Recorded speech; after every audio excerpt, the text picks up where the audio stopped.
here though. We're here. Yeah, yeah, I would forget. So yeah, I'm Robin from the Netherlands. I will introduce myself a little bit further in two different ways. Like, firstly, more a bit about my background, and then what I did with like the understory or the herbaceous layer. I'm going to use that like the herbaceous layer and the understory like intermixing these words. So hope that's not a problem. Then I'll go into the herbaceous layer. Why should we look into it? I prepared some examples, and then we have room for a Q&A. We divided it like 1 hour of presentation and then the Q&A. So let's see how it goes. Well, I'm originally from the western part of the Netherlands. I grew up on the farm of my grandfather. He was the last farm in that municipality. It used to be all grass with small villages. It's now all bigger villages with greenhouses. It's all glass and stone. So, but we still have, like, my parents live in the farm, and we have 2 acres of grassland that we use as meadow or hay production. But I quickly flee to the fled to the other part of the Netherlands with more forest. So when I was little, if someone would ask to me, "What would you want to do when you're grown up?" I would always say, like, I want to be a farmer. Then when I learned more and more about what was happening in the Netherlands with the farmers, and also besides that ecological destruction of what humans did to our country or are still doing it, I went more into ecology. So I did the education. I studied forest and nature management. But during that study, I always had a dream. Yeah, when I have enough money, I go to Spain and then be self-sufficient and with food forest and farming. I still kind of want to do that, but more in a way that it functions like a living lab or something like that. So during my studies, I specialized myself with my internship and my graduation project in food forest. That at the end brought it to agroforestry. So, like, food forest is one of the most idealistic or most extreme versions of agriculture combined with ecology. But then I was more into I'm getting more and more into agroforestry and how can it also be productive. So that's why I started my own company, my little company, and I'm working a lot also on the market garden. That's where this picture is. I designed a food forest along or like a forest edge, more like that, alongside the market garden, like a boundary. And this year I'm also going to work there with strip cropping, and on another other parcel, I'm going to have on another farm a half an acre of hectare of strip cropping as well. And I'm doing some design work for food forests and these types of things.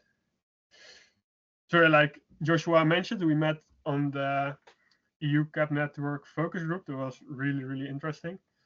And then I just graduated. That year I graduated, so I was like, okay, these guys want me there as an expert. So let's see what I can say and get involved with. But with my thesis, like on the left, there's the drawing I made. That's from my thesis, and they are specialized on the herbaceous layer or the understory of food forest, because there are a lot of food forests getting planted, and there are also a lot of agroforestry systems getting planted, but almost nobody is doing anything with the understory. With the food forest scene, they just plant the trees and shrubs and wait for they start producing, like just wait for 4, 5, 10 years, something like that, and do nothing. And I was like, well, we can do a lot with the understory, the herbaceous layer. We can produce the first year if we work with annuals, but also with perennials. So then I was like, why is nobody doing this? How can we start getting into the understory? How can we understand how it works? So I studied two forest types, natural forest types from the Netherlands that are like pioneering forests. So they simulate kind of the starting of an agroforestry or food forest system. And then I studied which types of growth strategies are the most common or like they grow together. I kind of tried to find the holy grail in like a balance of a couple of growth strategies that always grow together and work like a balance. Well, that's what I came up with this drawing. Everything nicely thrown together like a natural system. But then I started thinking if I want to change the agricultural systems, it needs to be efficient. It needs to be harvestable, manageable with machines we have. So from this point, I grew more into how can I make like a system or design a system that is so diverse that it's regenerative and it can be like a house or a habitat for a lot of native species, but still be efficient and productive for like a farming business. So that's what I'm like doing now.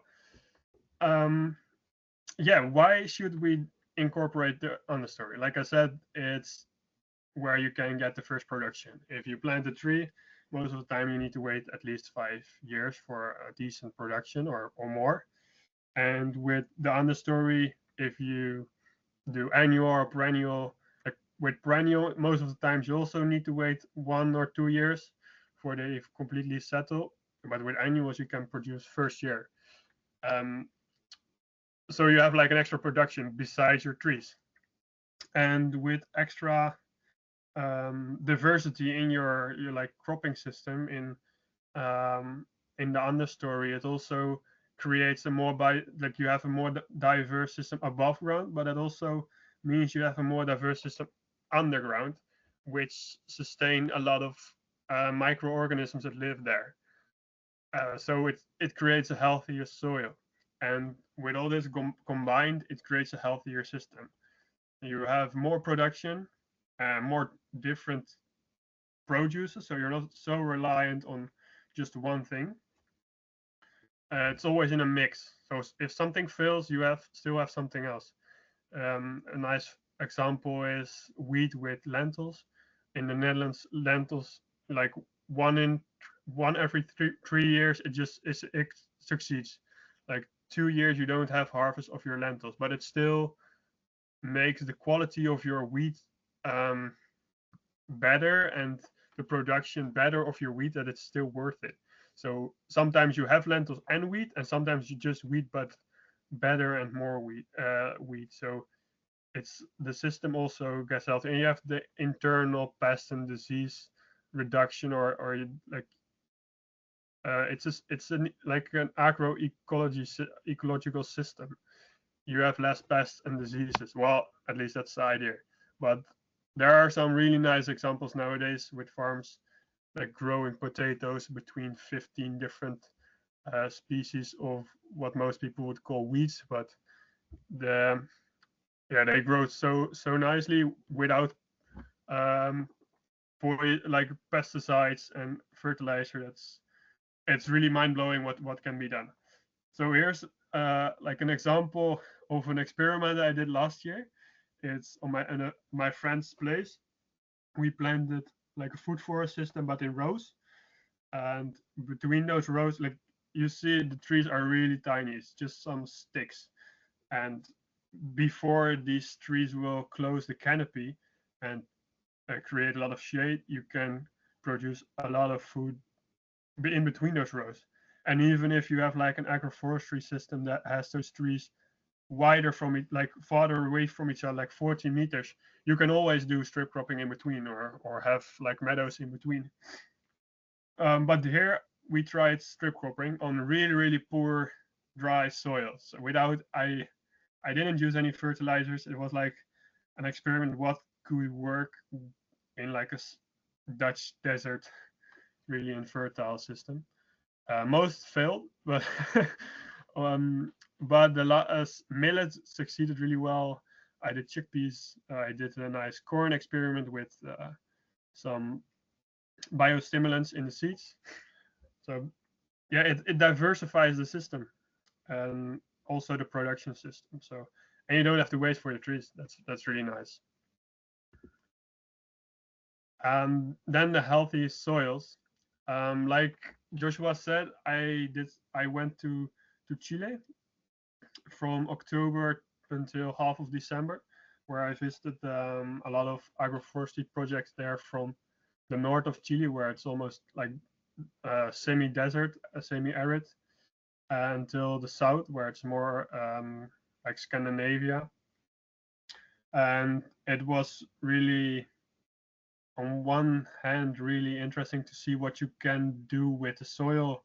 Even like the picture on the right below, it's like almost the desert.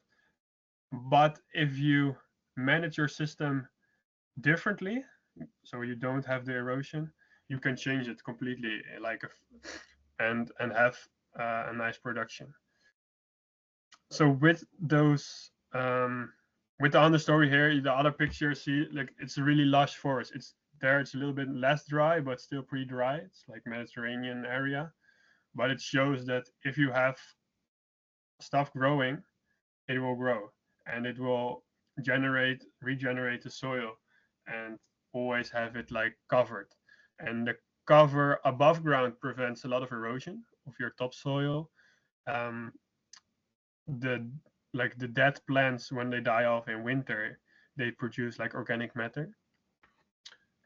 Due to all the roots and the soil life, with heavy rain, but also with winter, when it's also in the Netherlands, it's a problem where you have a lot of rain, and it stagnates on the clay soils. It doesn't penetrate into it. It doesn't infiltrate, and it's not always because the groundwater level is so high, but it's just that the water can't go through. And when you have plants growing onto it, you have those, like, the soil becomes like a sponge. It can hold a lot of water, but it also has like all these pure pores where the water can seep through. So that's a really nice argument for keeping your soil like covered with crops, or with like a cover crop or something, with plants, with like a diverse mix of plants, as long as possible. Like if it's the best is all year round. But sometimes with annual cropping you have to prepare like your sowing beds, but keep them with plants as long as it's able to. Here I have like a more the underground part of why it's nice to have a diverse mix. It's not only the growth strategies above ground that differ, but also how they use the soil. Some go really deep, some stay shallow, some have tap roots, some are just fibrous root, some have symbiosis with fungi or even bacteria. So diversity above ground means diversity underground, and diversity almost always means less pest and disease. Nothing can take over the system. It's all kept into check by each other, and that's the amazing thing with diversity. The plants, where is the nice drawing with symbiosis with fungi in the left, and there are some really cool books about this, Teaming with Fungi and Soil Food Web. I really recommend reading it to understand how the biotic part of the soil works, or what is there. It's mind-blowing what there is underneath the ground. There's more diversity underneath than above. But the plants, maybe you already know this, I don't know, maybe, but the plants give carbohydrates to, sometimes they just put it directly in the ground, sometimes they put it directly in the fungi that are connected with them, and those fungi, they can give nutrients and minerals to the plant. So that's one thing. So if you have if you want living soil, so with a lot of different fungi and bacteria, you need a really diverse understory, because those fungi and bacteria, they well, they are not all the same. They are also specialized in different plant species. So that also makes it more diverse. And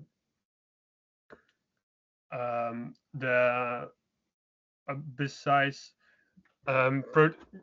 getting like more production with your animals, this living ground or these living soils produce a lot of nutrients for those annuals and perennial herbaceous layer, but also for the trees.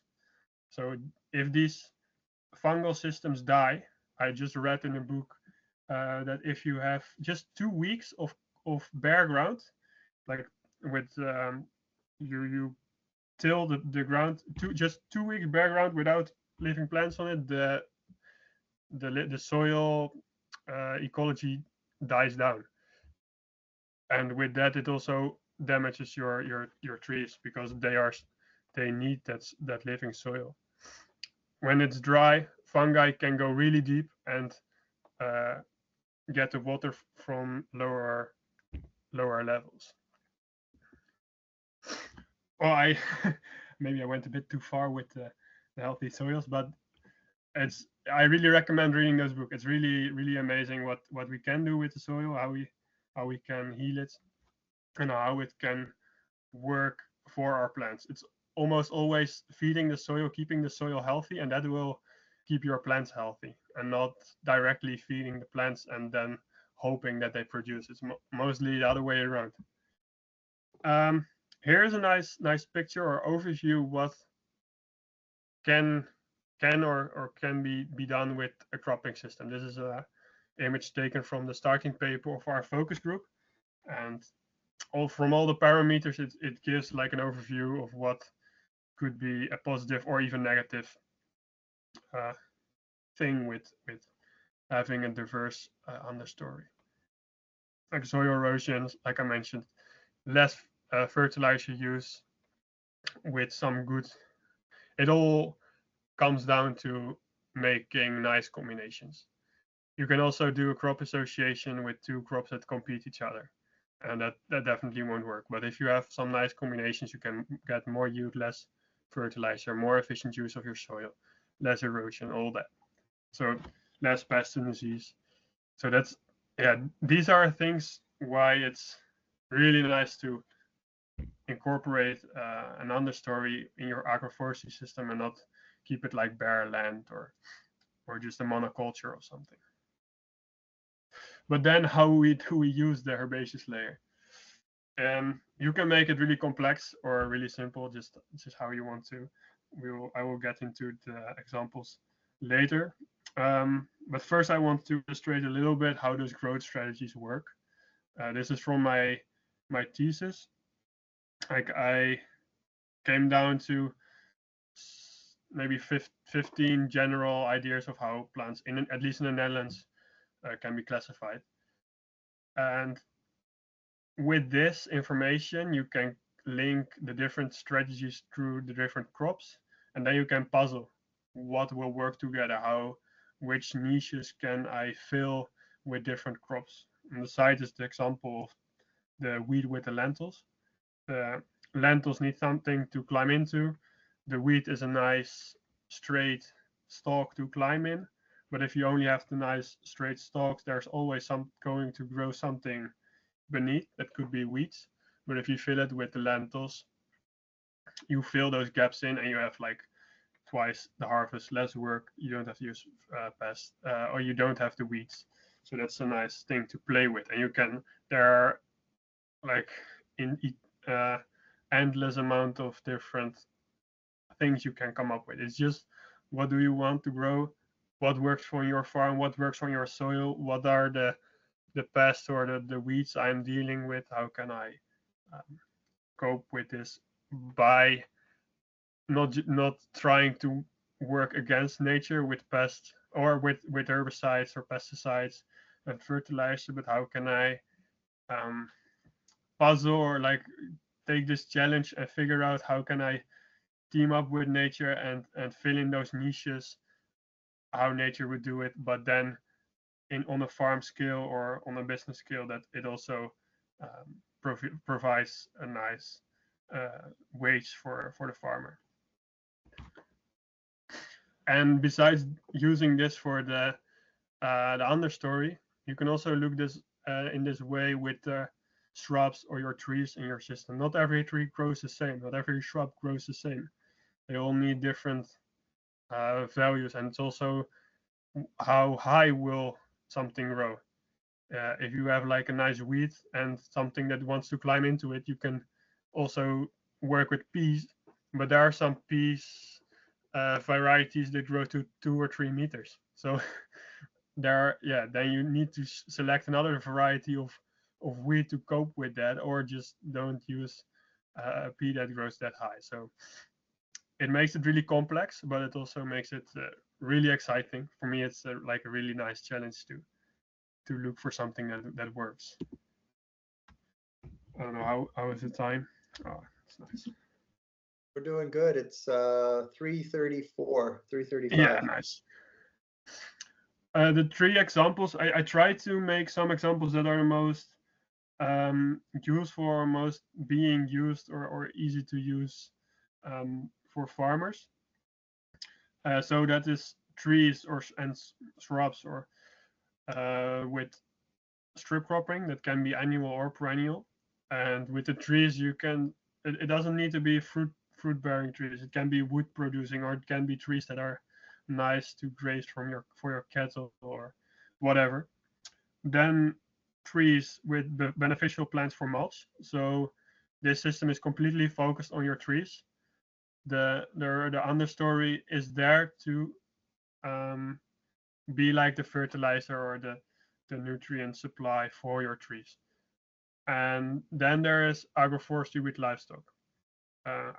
If I remember correctly, this is the most being used in Finland, the Silvopasture. So these are the 3 examples I'm going into. First, the annual perennial. With this, there's like the endless variety or endless option I thought. The pictures are 2 examples.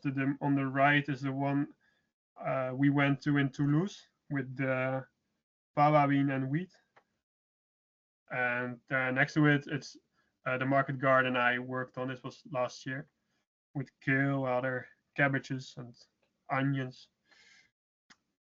Like these things are easily being done just as annuals, but you can incorporate them really easy with trees. So that's the nice thing. Joshua really nicely said, if we can get the farmers to go from monoculture to strip cropping, then it's really easy to go from strip cropping into agroforestry. Just continue with the strip cropping and insert like strips of trees. So it's a really nice transition in getting your system more diverse. And here's some other examples. This is also at the market garden I worked, and we tried on a really small scale the type of fava bean with calendula, and this is like 2 cash crops together. This is almost working like the same with the lentils and wheat. We have the fava beans that go really straight, but leave some bare ground underneath, and we have the calendula that fills all those gaps. So we didn't have any weeds beneath this. And the cool thing is, we harvested manually, and when the fava beans were done, we pulled out the plants. We kept the calendula, and that's produced for flowers for months to come. So this is something I want to try on a strip of 70 meters by 2 meters or something like this year to see it on a bit bigger scale, how that works. But that's really, I really liked it.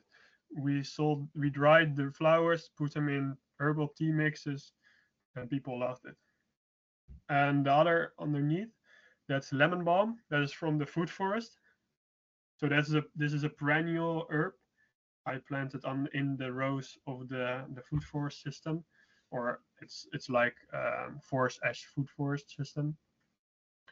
And that's also really nice. This is also really small scale, but can be expanded really easily. You can harvest it with like a mower, collect the leaves, dry them, put them in bags, and you have tea ready to go, or mix it in a tea bag.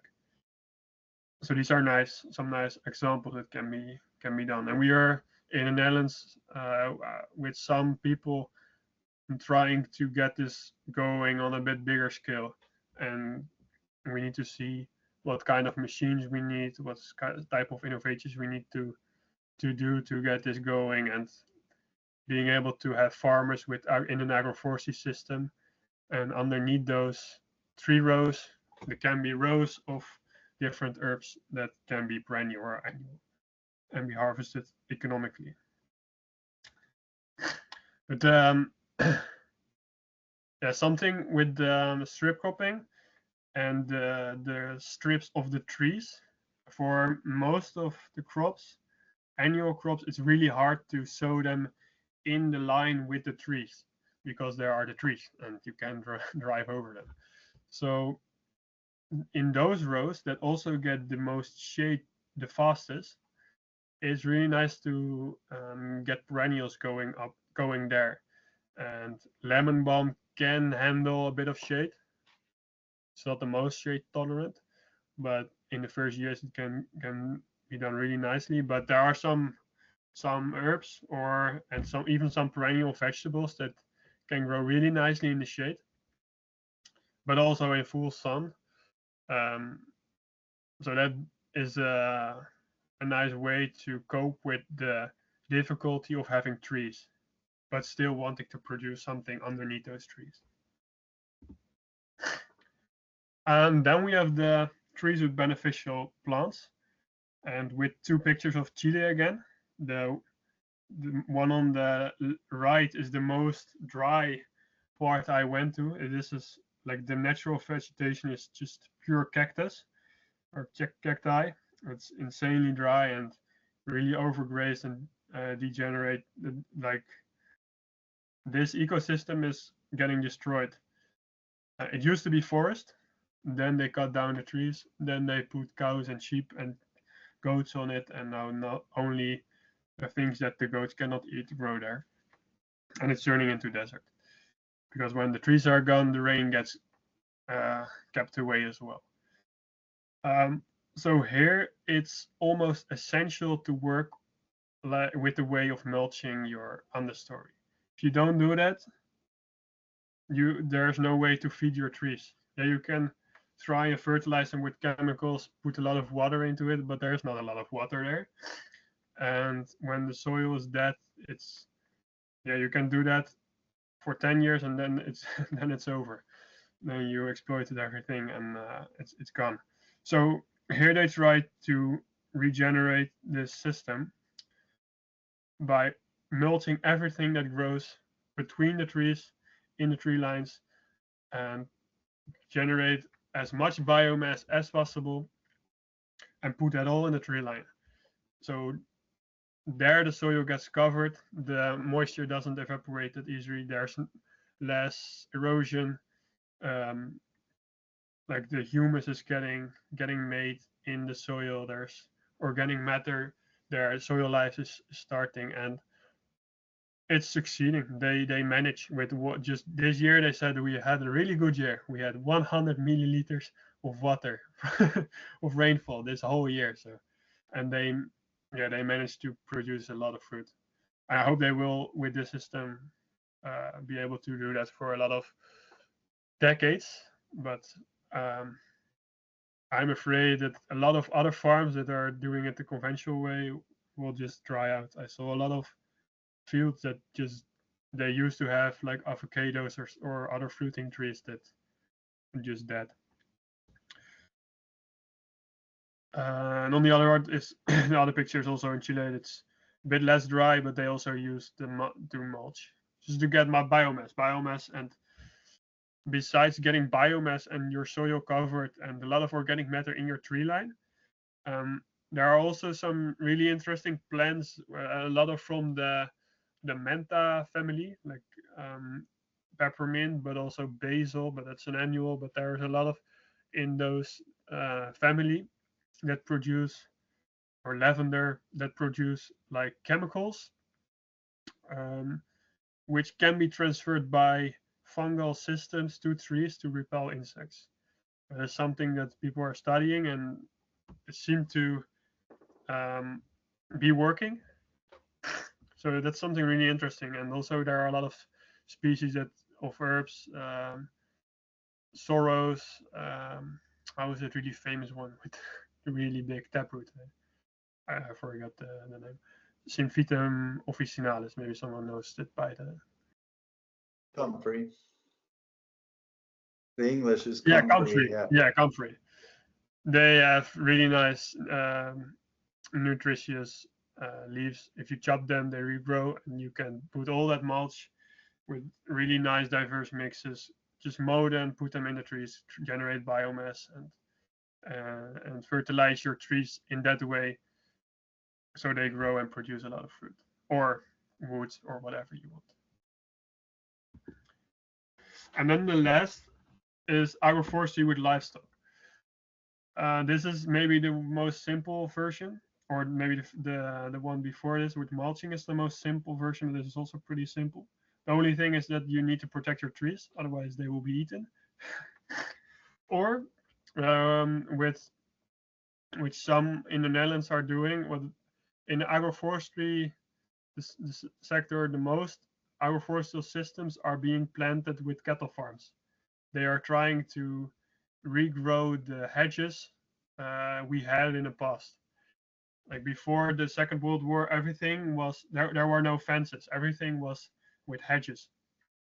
And after the Second World War, we didn't want to have hunger ever again, so we got rid of all of that, create bigger spaces for farms, and do it that way. And now we are getting back into planting those hedges. It's ironically, but it's funny. And studies have shown that at least with the native species of in the hedges and like the bushes, and also some tree species, they all accumulate different nutrients or different minerals. And some cow varieties that are a bit more closer to nature, but also the Frisian Holsteiners do it, but not so much, but they can still do it. They still have enough instinct, so when they have a pain or a stomach ache or something, or they are having a baby or some, they go to a specific bush, specific species, chew on it, eat that with that specific chemical they produce, and just don't get sick. That's something really, it shows with the blood samples, hair samples of these cows. And I also went to a farmer that didn't work with these hatches, but had like a really diverse meadow, like it used to be. Nowadays, it's just monoculture, one species of grass. But he went back to the more diverse, with a lot of different herbs into it and flowers. And he discovered that he didn't had to use any additional nutrient or mineral in his food for the animals, because they got it all from the soil, from the eating the different plants. And it's not just that it's because they had more plants, but it's mostly because of having those plants, the soil came to life, the fungi and the bacteria came back, and they, like the fungi have a really nice ability to, with their acids, to get minerals from sediment that plants cannot do. And if you get back these fungi, these systems like regenerate, they start to pump these minerals back into these plants again. So it's more like, because the plants were there, the soil life started again, and then these nutrients from the ground by the fungi, got into these plants, came to the cows, or they ate it, and they didn't have to mix those minerals in their food. So it's something really wild, a really nice argument to go back to a more natural way of farming. Your animals just don't get sick, or not as much as they used to. You don't have to put antibiotics every time. But I have to say that there's a transition time. This farmer struggled for like 5 years because before his system revitalized into a more ecological system, because it was destroyed before that with those fertilizers. With fertilizers, you kill the soil. So yeah, the plants can be medicine for the animals. Besides those medicinal specs, trees also provide a lot of shade. Joshua said that you have plenty of forest in Finland, so sometimes people are like, why do you want to have more trees? But in the Netherlands, it's a different story. Most of the time, people really like forest, but not in my backyard. Do it somewhere else. So there are not a lot of trees. And when it's funny to see when the summer days are getting warmer and warmer, and all the animals, they try to find some shade underneath the tree. So when there's just one tree in the field, they all go underneath that tree. So those hedges, those tree lines provide nice shade for the animals in when there's a heat stroke as well. And you can also do it with chickens. This is also at the market garden. We had the chickens underneath an orchard. Also worked really nice. You can see that we had them a bit too long here. They overgrazed, so there's bare ground. But yeah, we learned from that. Yeah, then it just destroys your soil as well. So be careful with keeping your animals too long on just one spot. Then Joshua asked, yeah, it's all nice with the understory, but how do you start it? How do you get it going? And there are two different ways to do it. You can buy plants, and you can sow. With most perennials, it works better with planting plants. And with most annuals, it works better, or you can just do it with seeding, just like people seed their fields. So that's really easy. Just use your own machines with seeding if you want to get into shrub cropping. And if you want to start perennials, it's most of the time it differs a bit between species to species, but most of the time it works better to use plants.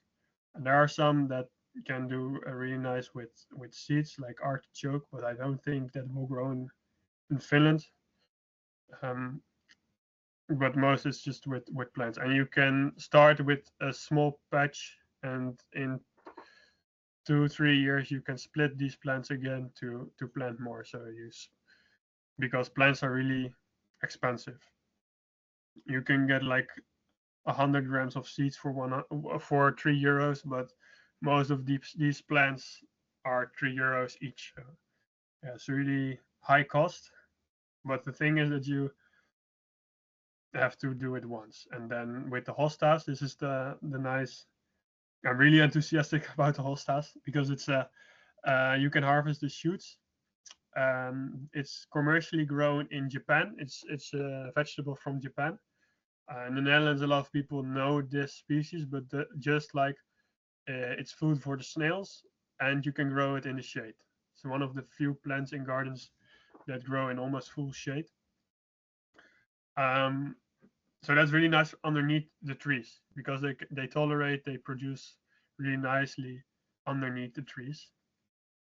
But I looked up on the internet, how do they produce them in Japan? And the interesting thing is that in Japan they produce them the same way as asparagus, in full sun on raised beds. So this is something in Japan they don't incorporate them in agroforestry systems, just monoculture, bare ground hosta fields. I still have to get a farmer as excited as I am to try and plant like 100 meters of hostas, because we will be the first in maybe Europe to do this if we try to do it.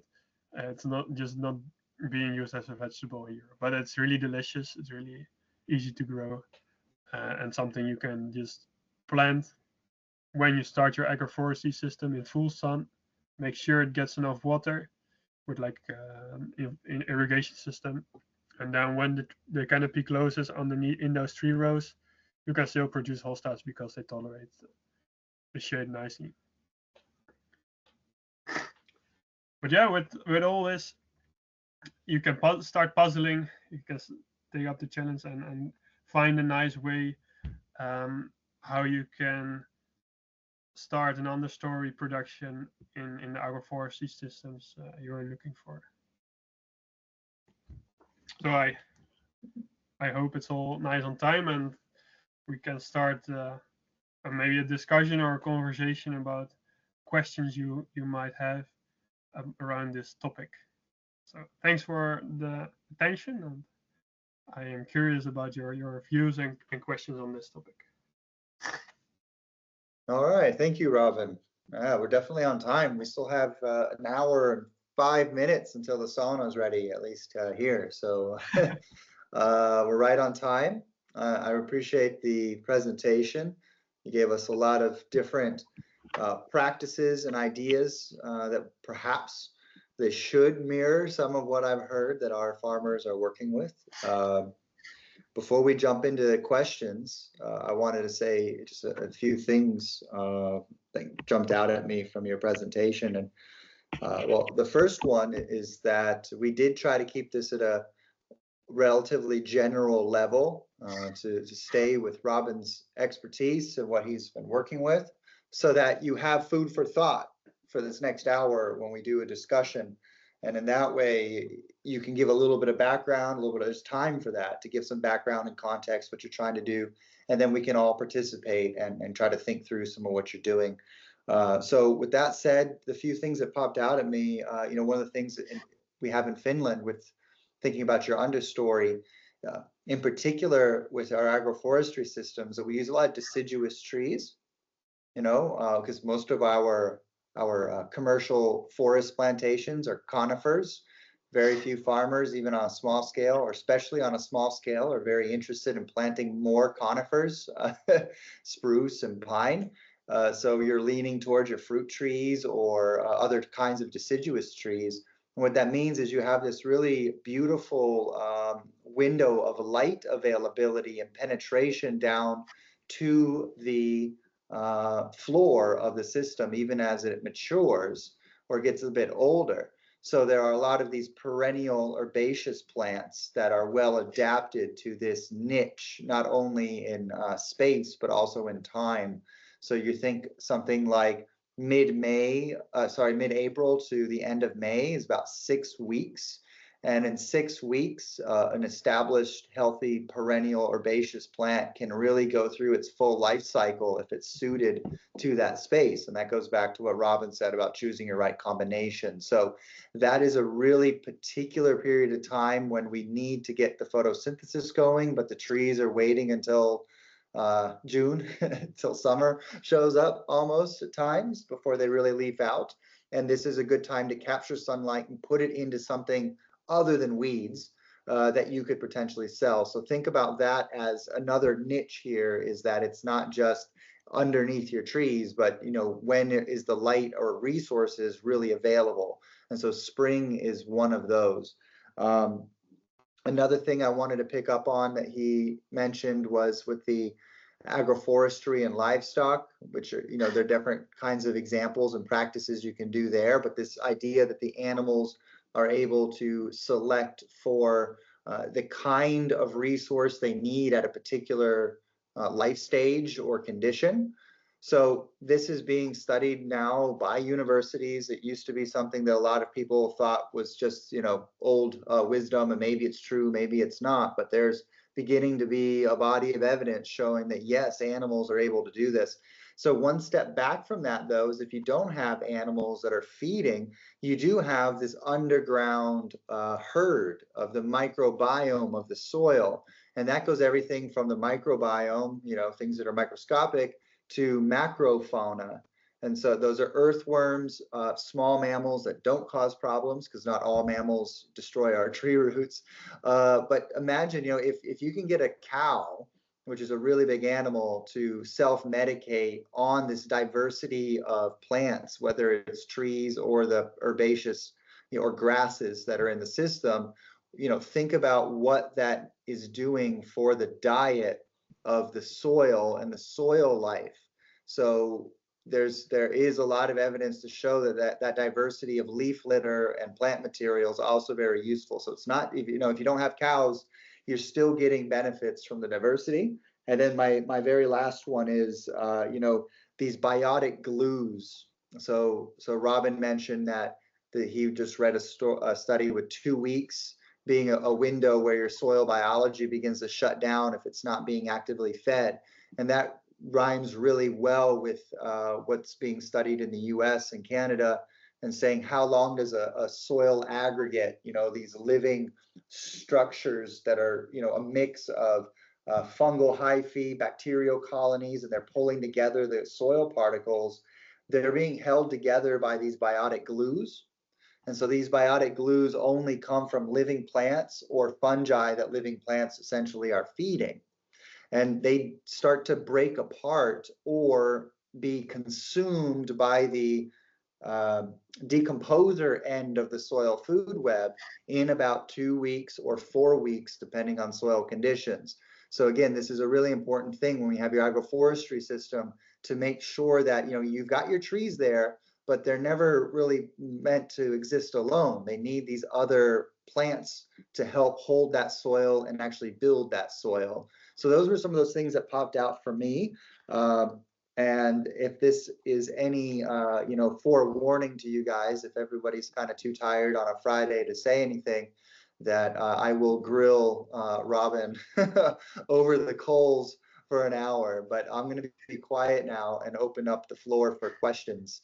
And questions, comments, concerns, debate, heckling even.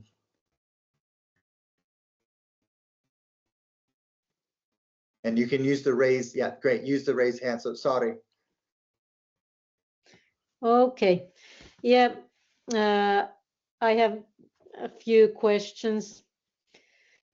When we have a little apple trees, I was wondering that if I put comfrey underneath, is comfrey too wild or somehow, or would it be good choice to put there? We have really heavy clay soil.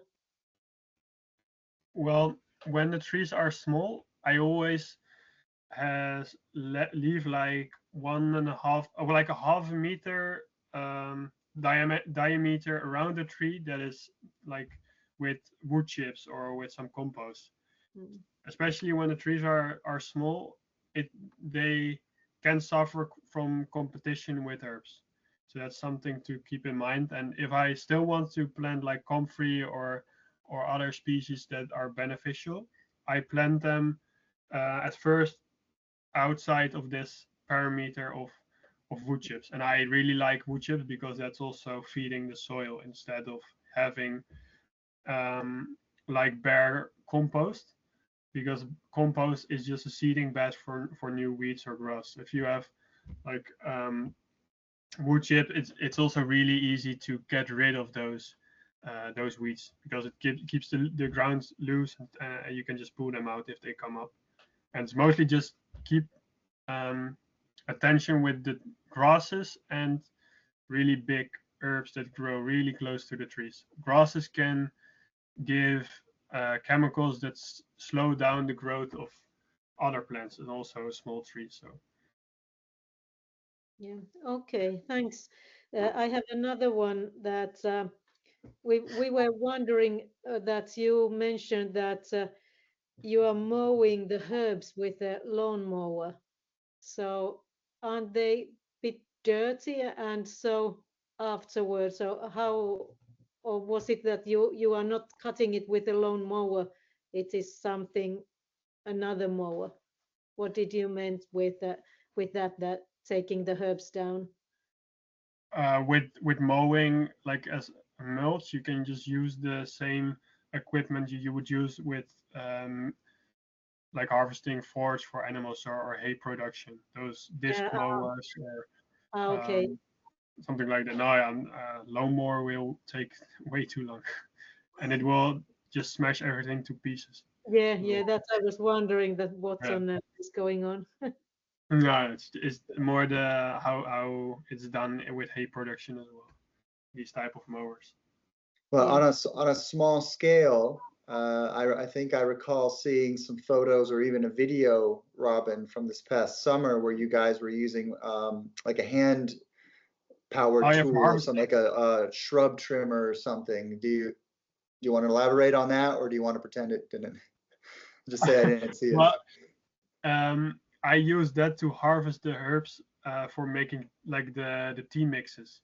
So if it becomes a different thing when you use it for mulch or forage for livestock, you can just use the machines you have to make hay or like mow, harvest the grass you grow normally for livestock. But if you want to harvest it for human consumption or those perennial herbs or annual herbs, you need to figure out another way to do that. And I used it like with a hedge cutter and then like on a stick, so I could still stand, but it's like with those yeah, that thing. Joshua is, but then on a long stick, so I could just walk and keep it beside me, and it would just cut the lemon balm or oregano on the small scale. And well, this is something we are trying to figure out how we can do this on a really like a big farm scale with hectares, but still on maybe 1 hectare, it's still sufficient enough to use something like this with a basket behind it to catch everything you mowed. Yeah.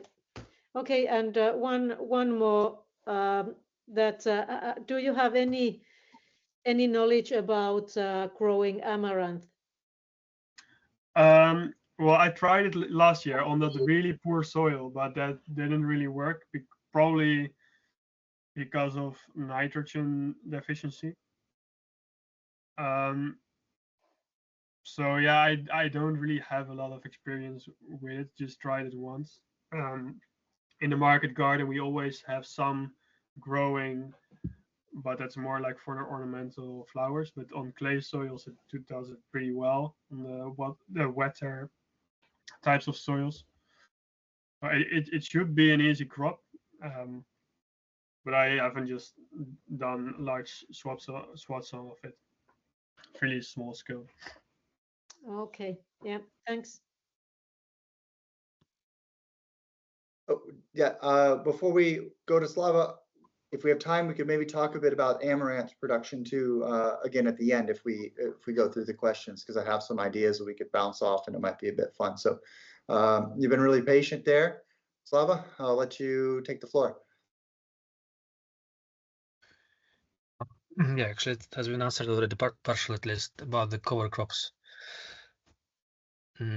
So one concern is that they start compete with trees for nutrients and also for sun in some cases. And another problem that, at least in Finland, they are preventing of heating up the soil. Because, for example, I also grow grape here, and if you grow cover crops, that they will just make so that the soil will not be warm enough for the grape. Yeah, with the soil heat, the nice thing with the living soil is that it also could help heating up the soil, because the living microbes, they produce heat when they digest that organic matter, but also when they feed on the carbohydrates that the plants give them. So that if it's like a living soil, it might just combat with that, just tackle that problem, or keep it like the same. something else, if you're really concerned with it, you could try to use, like, I don't know if the soil in Finland is really rocky, but what I saw in Chile is that on some places they just placed really big stones underneath trees. So that Stones also, they will work. yeah. What did you say? Yeah, stones will work, I think. But if there are like long grass, then it just will shadow the soil, and it will not heat up enough. Yeah, but is it also a problem in the wintertime when the grass is really low and it helps to melt the snow? No, it's like mostly at springtime when we need to start the vegetation. It's just delayed because the soil is not so warm to start vegetation. Okay, well, I could jump in there with a couple points on that. So I think one way to get around this too is that, if you're noticing and you see that the soil is cold, right, underneath your perennials, and you don't want it to get colder than it already is, taking this 50 centimeter buffer zone away from the trees as an example, keep the cover crops away from the trunks of the trees or the vines, and work on building the soil's health through the living plants in your pathways or the inter-rows, and sufficiently away from the trees so you can still work them the way that you always have, but start reintroducing some biology there in the middle. And then another thing is, so if you've got standing cover crops, so they grew the last summer or fall and they're still there and they haven't been mulched down, that can sometimes, especially if they're not going to reinvigorate the soil because the soil is a bit poor in its soil biology, you could probably see that it's going to stay a little bit cold for about a while. So we have to think about that. And one way to potentially get around that with some of these cover crops is something that I heard from a Danish farmer on the Regenerative Agriculture podcast. I'm not sure if anyone had listened to this one. I have to find his name, but he works on a large scale. And what he does is he grows his cover crops and then he waits until they get their first -5. So as soon as that the air temperature is down to -5 and it's going to be there for a little while, then he goes out and he generally flail mows, but I think on a small scale, maybe you could use a different kind of mower. And what he's finding is that when it's right around that temperature, the vegetation shatters and kind of self-chips really nicely. And so he's able to go through that, or actually, no, he doesn't mow, he rolls it. He uses just a roller. He's got some farmers have these to kind of press down on lumps and stuff in the soil, but like a steel canister, and he rolls it down and it shatters without having to invest in an expensive way. And then that will bring down the organic matter, cover the soil, and it's broken into small pieces. So it'll decompose faster, which starts to heat the soil. And you can start playing with that, even outside of the orchard, and see how it works for you in that scenario. But the idea that bacteria and the soil biology can warm the soil sooner, even with cover, it is counterintuitive. Like it is counterintuitive at first. So I would suggest, if that interests you and you'd like to try it, away from your trees, and put a soil thermometer in there and test it out a little bit before moving closer to those trees. But you can always do stuff in between. Hopefully that adds a little bit of more information there on ways you can do that. Oh, there was also a point that you mentioned about the competition with the nutrients and fertilizer. And again, I think that's a real issue, especially if the soil is in a different state with its soil biology.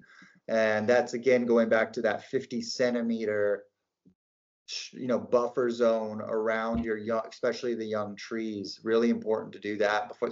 And if your 50 centimeters feels too close, then increase it to maybe 75 or something like that, and then start building it and get some experience and see how do you notice that it works. Because we certainly don't want your apple trees to suffer from supposed interactions that might not take place if the soil's not going to allow it to. So Yeah. That's something to keep in mind. Is what is the state of your soil when you start with your with planting the orchard, for example. Like if it comes from conventional farming and the soil life isn't that active, then it could be a problem. Like but because there's not the balance you're looking for with all the microbes. But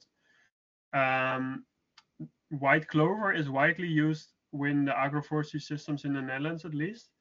And they sow it directly next to the trees, like in the tree lines. And the guy that like advises this to people, he said like white clover is not that competitive with the trees, and they fix nitrogen.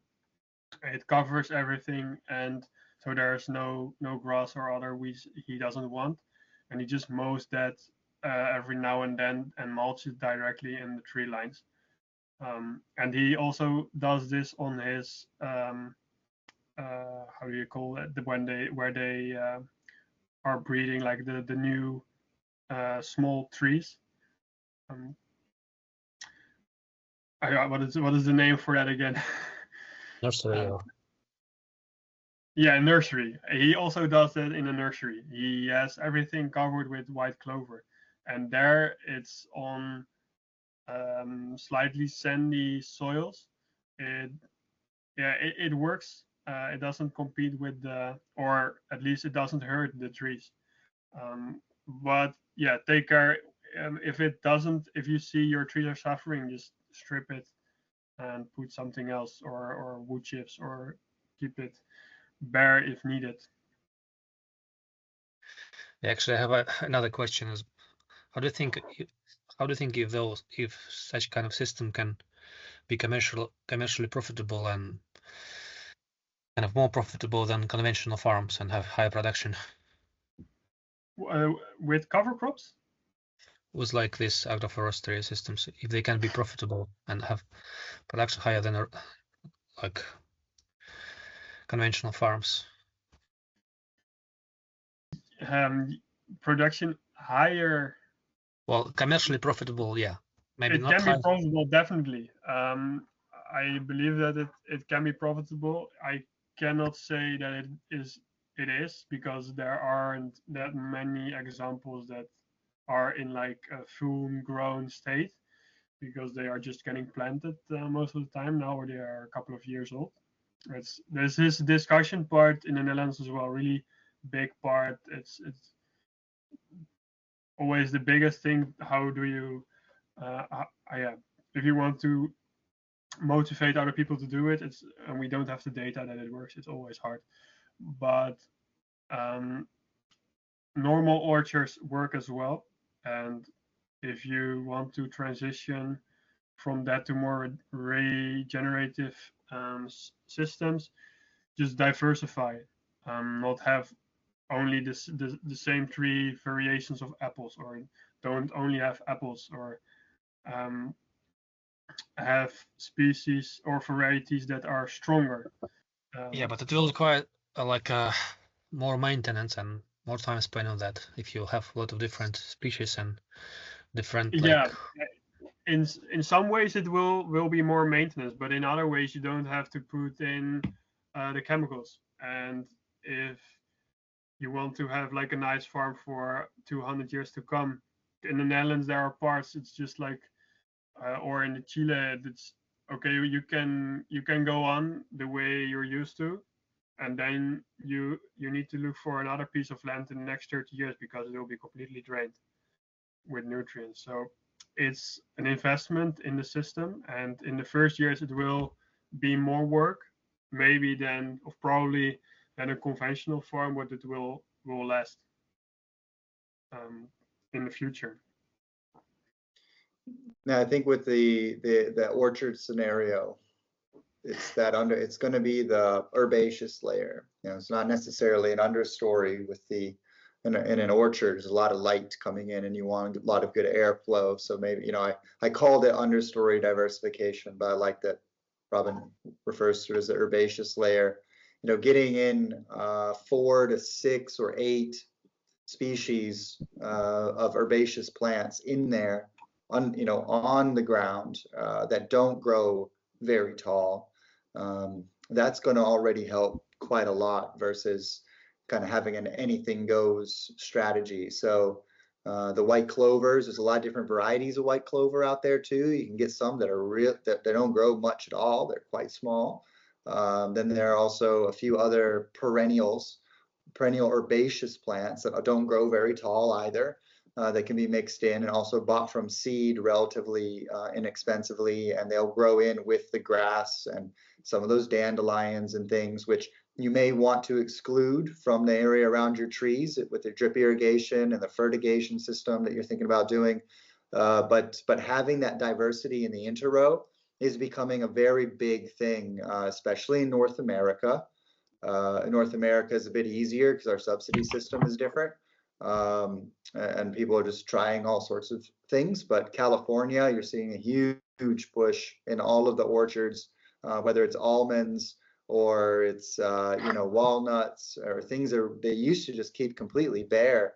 Now these very diverse herbaceous areas between the trees, and then mowing those before harvest and things like this are really helping out with the water infiltration and the root growth of the trees. So we can try with the apples, and then just make sure that we bump the diversity up with the growth strategy, these really low growing growth strategy herbaceous plants that are pretty popular, especially in Ireland. And a lot of those herbaceous plants also survive here. There's a few that are good. And they can help reduce the fertilizer bill too, just a little bit. But with the apple orchard, it is slightly, I think it's gonna be slightly different on that side. So Kimmo has had his hand up, or Maya. They have one hand. That's why they're partners. I'll be quiet and let them take their turn.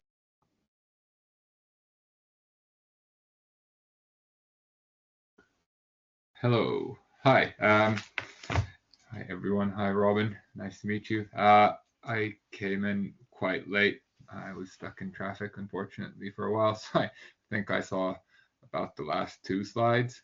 So I don't really have too much knowledge of what's been going on, but it seems very interesting and is definitely an interesting topic. So I was kind of wondering for our own context. Well, we have a very small place here. It's like 1 hectare, of which maybe about a third is almost a riparian area. It's like a stream next to the stream, and it floods seasonally. I'd say probably 2 to 3 times a year. And yeah, it's clay. So the water table is high, and it's got some older trees, like I don't know, 30-40% canopy cover. It's a bit patchy, so it depends as well. But I have been thinking about kind of whether to bring it into production somehow, or then just use we've had some chickens there. We've been moving them around the forested area, which is a bit tough when you're trying to move them and fence them around in with trees. And it's also got quite a heavy growth of bindweed, which kind of takes over everything. It's been part of the reason we've been using the chickens as well, to knock them back and keep them under control in some ways. So yeah, I don't know, maybe I was kind of thinking, well, with a view to considering whether you can produce some annuals or perennials in the understory there. And maybe you've touched upon this already. I missed it, so I don't know. But do you have any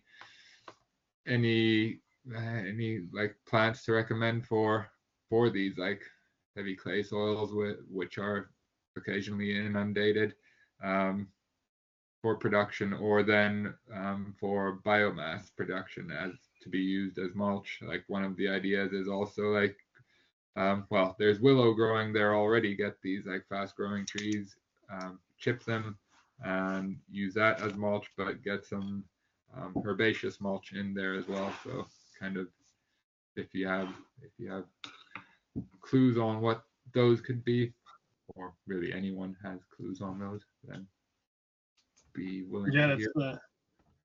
It's a really really extreme hard thing to do. Like what is the growing season like? How many months after like back to back is it not inundated? Yeah, yeah, that's it's Well, generally now it is. generally like the snow melts in about April. Sometimes it's even into early May, and then yeah, the biggest melt usually cause floods. But the summer before last there was flooding in late August, early September as well. But usually it's like say April, May to maybe October, something like that. September, October, it depends. So I mean, I was interested, like Josh mentioned, like spring, kind of like spring ephemerals or these spring, plants that come up early, because it is a bit shady in the summertime. So if we could have plants that establish early and kind of grow before the trees leaf out, then that could be interesting as well. So, but yeah, maybe that's a bit more context. Yeah, well, it's really hard because there are plants that grow in woodlands and could be interesting as herbs or vegetables, but they won't like being underwater for more than a month or like weeks after each other, and I am trying to to come up with some species that it's mostly then natural species that are perennials that could deal with this, and that's like stinging nettle, or might there might be some like more swamp or species that grow naturally on the sides of rivers that could be interesting for like herbal tea mixes. That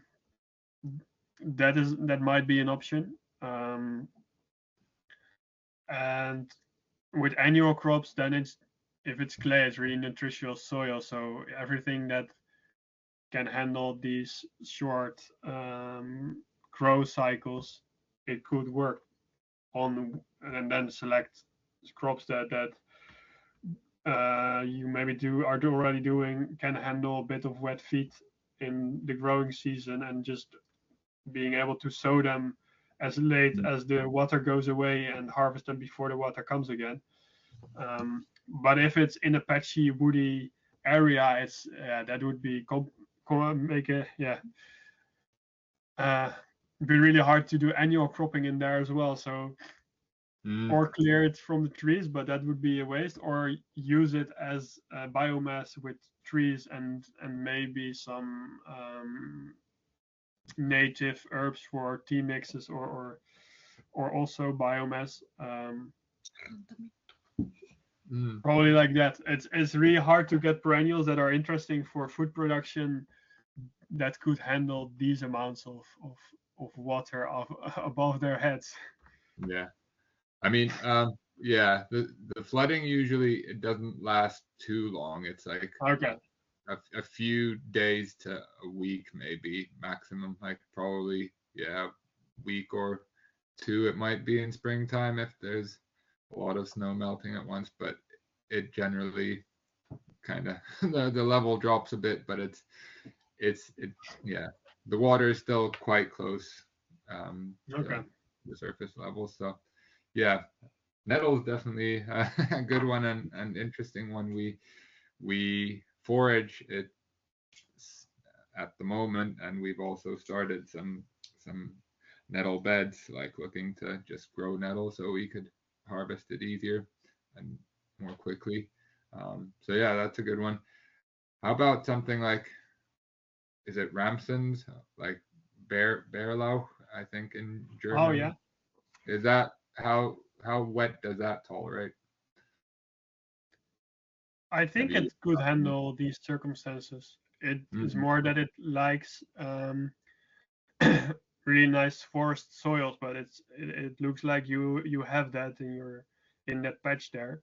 So I think it's something that could be checked out, could be checked, and if it works, and you could really nicely use it for pestos or something like that. So that's something worth checking. Something else you could do that's completely different from the herbaceous layer is producing mushrooms underneath the trees. Well, that's a good idea, and I mean, I've been thinking about that, whether to say, inoculate logs, grow some mushrooms, then they decompose, and then you can use those as mulch after they decompose for a bit more, get some more carbon on the ground. So yeah, and maybe you could try hostas and maybe udo. Those are the two Japanese foresty species that you could grow for the shoots. I don't know for sure that the climate of Finland is suitable for these things, but I think it can be. You could look into those, and you are on a really small scale, so it's easier to test something out on like a few square meters, see if they survive these circumstances, and then go from that in your specific terrain. So yeah, probably like this. Spondylium. It's all pretty much a test site. Everything's testing that we need. Yeah. There might be some other thing. Spondylium heracleum. I don't know the English name, but maybe it's native. Probably it's native in Finland as well. And you could harvest those seeds like for making bouillon for soups or something like that. In bouillon mixes. Spondylium. Spondylium heracleum. Can you maybe throw it in the chat or something? Yeah. So, I don't write something completely different and don't find it.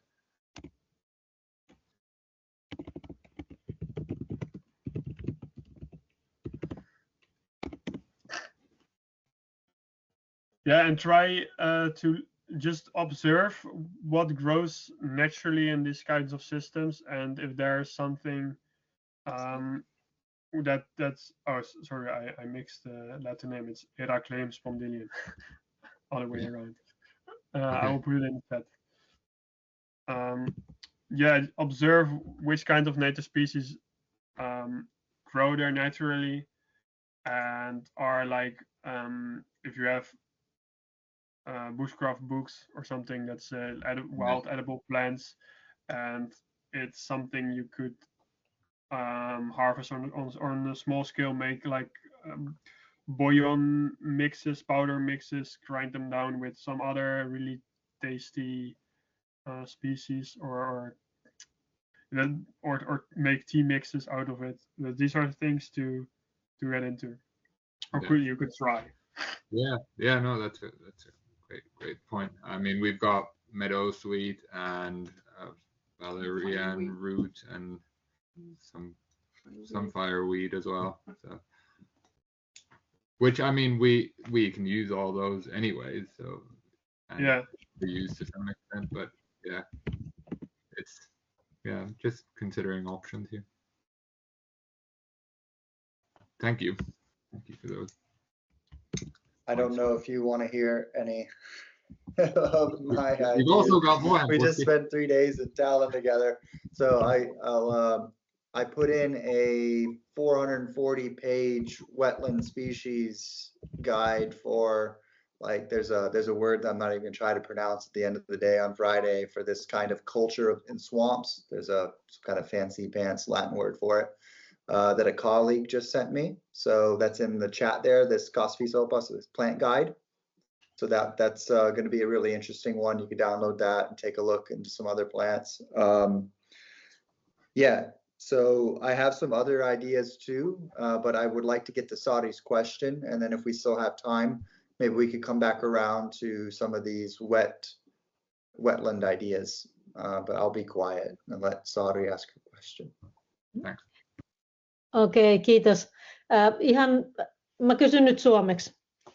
Kimmo, miten paljon te olette miettinyt karpaloa, hillaa ja juolukkaa siinä märkämaassa? Onko ne millään tavoin mahdolliset? Joshua, you can translate. I can translate that as well. She was asking whether we've thought about cranberries. I don't even know what. Cloudberry. Cloudberry, yeah.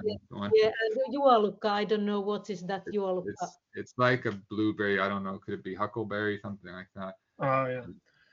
Well, the thing with these species is that they want really acid soils. So if you have clay soil with like willows and alders and those species, it's completely the opposite of what the natural growing habitat of cranberry or blueberry will be. They grow on peat, and that's really acidy, almost pure or dead organic matter with really high humidity in swamps. So yeah, that's something that probably won't work. They will just get outcompeted by other things. I planted the blueberry in the forest on clay soil. It just doesn't work.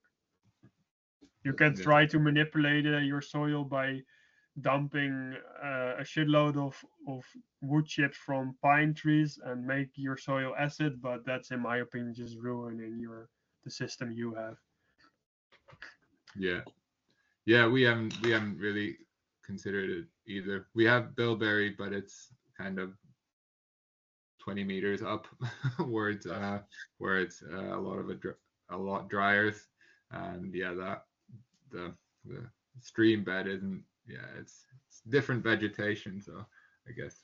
But you could look into other, like elderberry is maybe something that could be done, or the blossoms of the flowers, but also the red berry and the blackberry. It's not blackberry. It's Ribes rubrum and Ribes nigrum. Yeah, currants, and especially the red, like Ribes red currant, or the white variety as well. They can grow really nicely underneath trees. Black currants don't. They need a little bit more sun to produce fruits. But the cool thing with the red currants is that they do almost all their growth in the first couple of weeks of spring, when the bigger trees don't have the leaves yet. So they really are in that niche of the early spring, but then in the bush variety.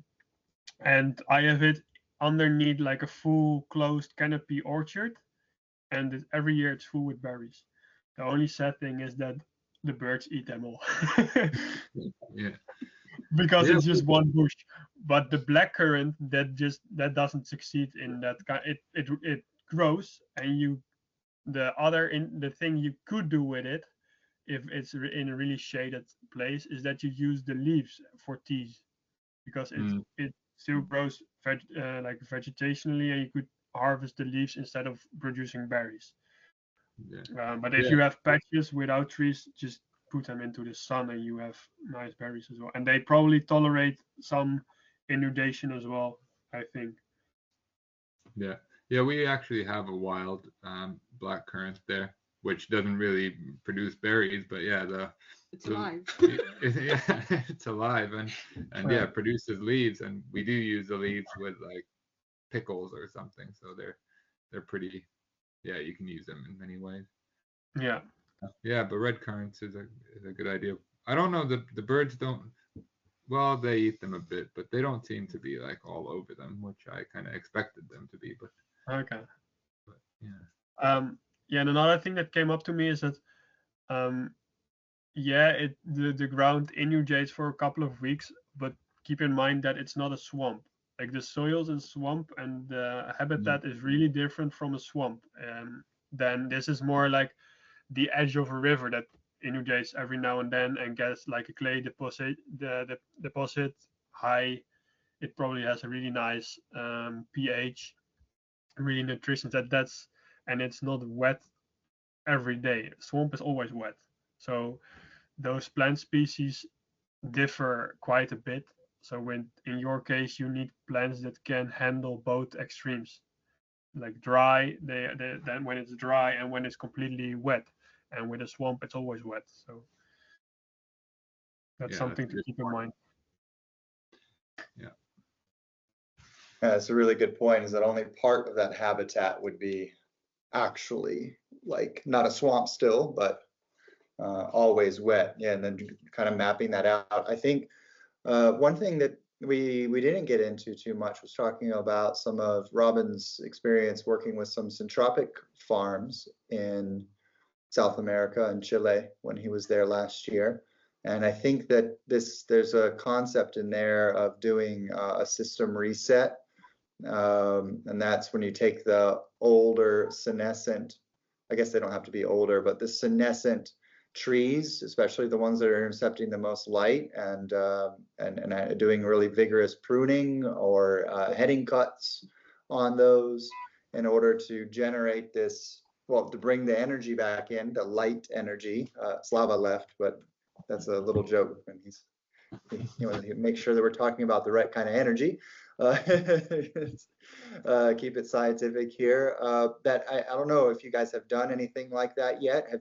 Have you done some really vigorous pruning of larger areas to get some light in, see how the system responds? Because that could be something to also produce some woody biomass, which I know you guys are having delivered by an arborist anyway. And I'm thinking about these, they are like raised beds, not hugelkultur necessarily, but the design, really carefully planning the area that's flooded and designing these raised beds that allow the water to flow around, but just give you a little bit more surface area up to create these places that'll dry a little bit sooner. They're still going to be really wet, but they could be raised mounds. And this might require somebody from the municipality or even higher up to come and hear about what you would like to do with the area. But I think that if they really want you guys to stay there, they're also going to have to play with your idea that you can't just let it be a dark flooded swamp. Like you're going to have to actually be able to do something with it. But I'll turn it over to Robin if you might want to talk a little bit about syntropic agriculture and what he saw with that, because it's very different than, I know some of you are familiar with it, but it's very different than even permaculture, I think, at least the way that food forests are typically managed. Yeah. Well, yeah, how do I go into it? The idea of syntropic farming is that you plant a lot of diversity really close to each other, and it's also with trees, and work with really fast growing trees to produce biomass and bring as much biomass as quick as possible back to the soil to really pump that nutritional flow and that soil life. But yeah, the thing is that in the more northern climates, so syntropic got from the tropics. They do it in the tropics. That's what, like, there's like Ernst Gatsch who like branded this type of agroforestry. But if you dive into it, you will discover that in Mexico, they have like a milpa system. Most of people link that with the Three Sisters, but the milpa is something bigger than that. The Three Sisters is just one stage of the milpa system, and they clear the whole forest, and then go with the natural succession cycle of how like a barren piece of land would be, but then put their plants to eat. It's successional agriculture with food, and that's the other thing of syntropic farming. You are more planning to the future, planning with these different cycles, and then using a lot of biomass to regenerate the system. But the thing is, like, there are some people doing it in the Netherlands as well. But in my opinion, this way, because it's really labor intensive and it's pretty complex, it's really annoying to cut down trees next to your apple tree. It's super hard to not damage your fruiting trees. So I get it why they are doing it in the tropics, because why are they are doing it in a drier climate. Like in the tropics, it's really nice because the nutrient cycles really fast, and the soils most of the time are really poor, and the systems just live from that really fast nutrient cycle. And in the drier climates, you need to do it because there's nothing else.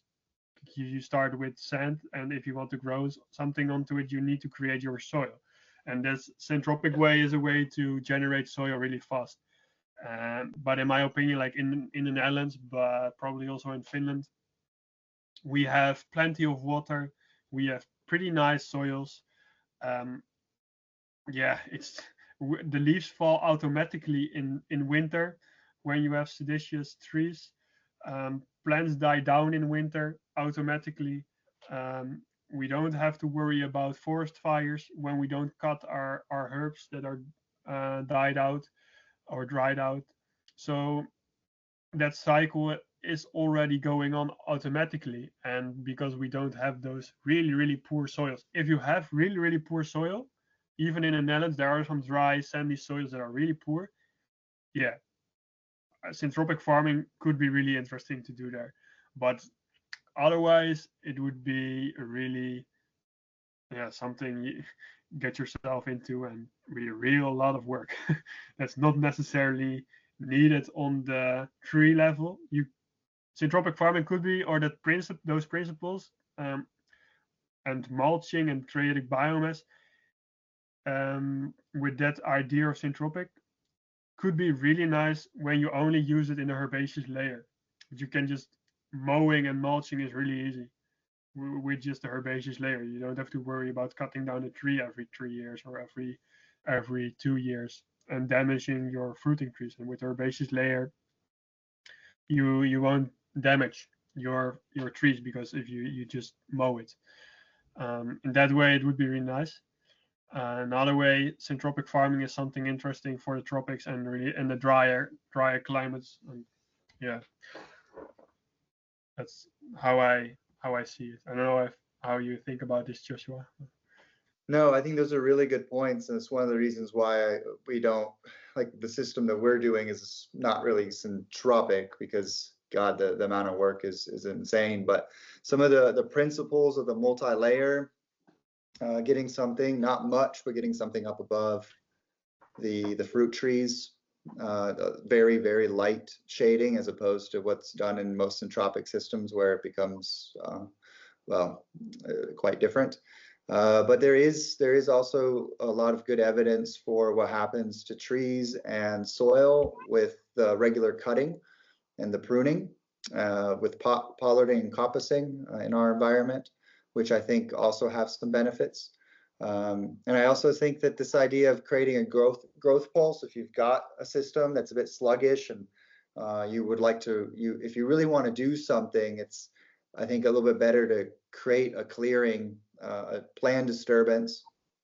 That's probably a better way to call it, a planned disturbance, and then coming in there and really starting to fill in the niches that Robin was talking about, right? So instead of doing it here or there or a small amount, but really kind of do an area that could be 20 meters by 20 meters, maybe on your scale. It could be even slightly larger than that, but really do a whole patch and design it out so that you've got all your plants and everything that you would like to bring in. So then when you re-energize the system, that whatever it is that you're trying to favor now has some something to handle there. But yeah. So we are doing our homesteading is kind of like we have this agroforestry and livestock kind of model for the sheep, and we try to keep the trees alive there. But we have to, if we plant new trees to those paddocks, we have to fence them properly. Even double fencing is not enough. Like we had those pines, was it Macedonian pines? Yeah, We had double fencing around them, but our big ram wanted to eat them away, so he just pushed through the fences and ate what he wanted. But then on the other hand, we have 2-meter high fences for the apple orchard, which has got maybe more than 1,000 square meters still space for whatever we want to grow there now, which could be used for, I don't know. We don't know yet. It's a good place.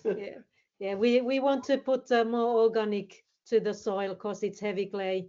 Yeah. So then that is, we are just preparing and thinking what would we like to grow there. And we don't want to grow commercially so much. We just want to grow healthy food for ourselves. That's the main goal. And if we get some excess like tomatoes, garlic, whatever, we give away to our friends and relatives. Yeah. But it's good time to think some commercial things. Yeah. The job market is not that good. Yeah, it's getting pretty it's pretty grim out there these days. So yeah, get the soil organic matter up and you get more possibilities. That's the thing, isn't it, too?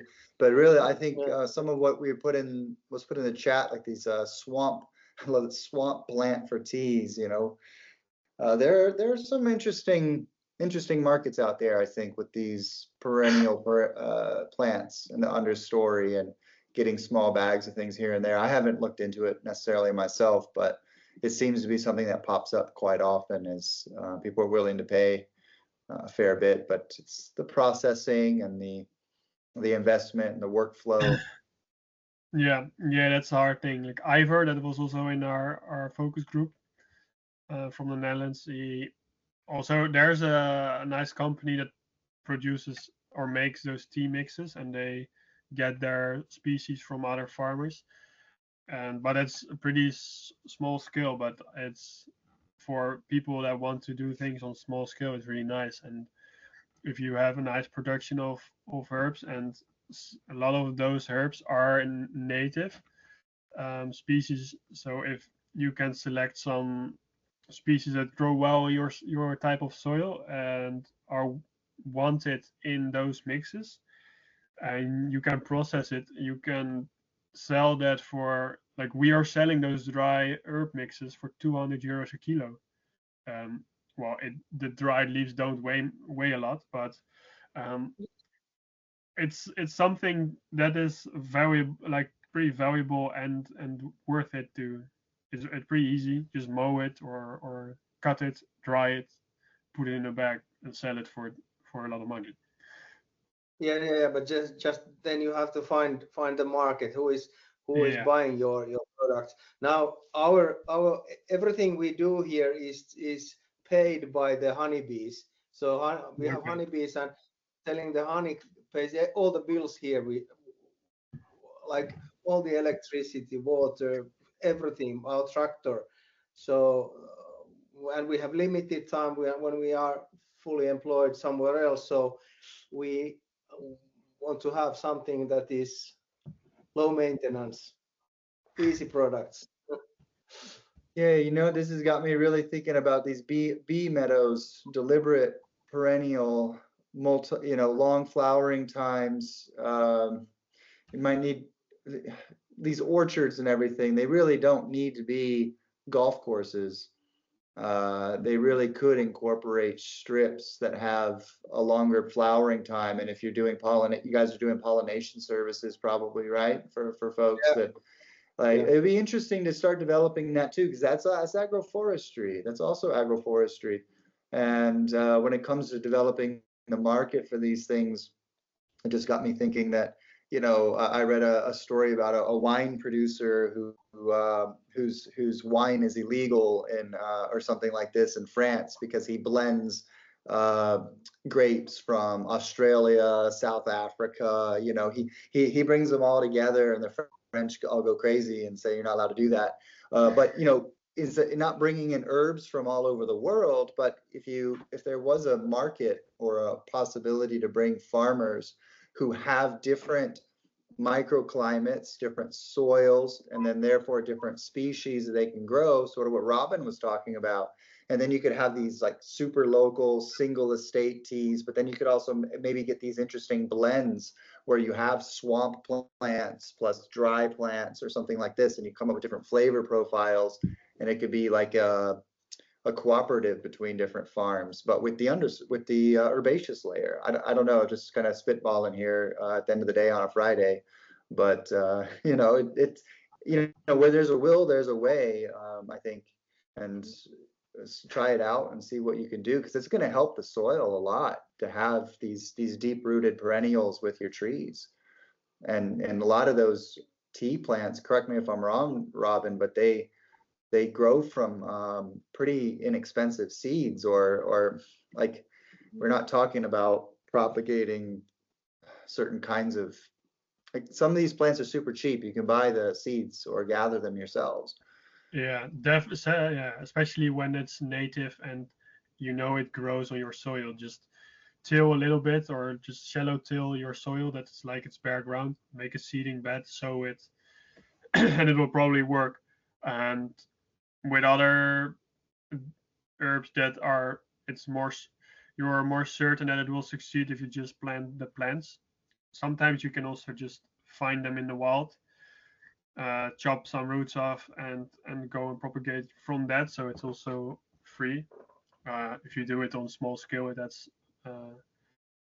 then you're able to do it that way, or grow some, or sow some on like a garden bed and propagate from that. So first year, just you have it on a really controlled bed. You make sure you have some really viable, strong plants, and go from there and plant them out in the rows. That's what I'm also doing with some species at my friend's place. That's First year we do it. That's kind of what you're doing, because Sari is a big tea drinker, and she's growing all kinds of herbs for her teas. So she's got plenty of different varieties of these herbs for her teas. So yeah, they grow well. Yeah, and by the way, Joshua, we have now the BB3 seeds, what I was talking about. So we'll see if we are getting some plants out, so we can give you some. Oh, that's cool. To That's do cool. So you've got them cold stratifying, or are they? I think they don't need anything. I will put them in 2 months. I will put them down to the earth, so we'll see. Right. Yeah. Hey, good luck. Good luck. Well, yeah, it's just past 5. I would, yeah, well, this is not, this is a good way to kind of kick off the new year, I think, bring everybody together on a workshop. Thank you, Robin, for your time and expertise. It's really nice to see you again too. See, the sun is shining there. Yeah, for the first a little time in jealous, days. but it's okay. The sauna is now warm, so I'm going to jump off this meeting and go join the family downstairs. So thank you, everybody, and we'll be in touch.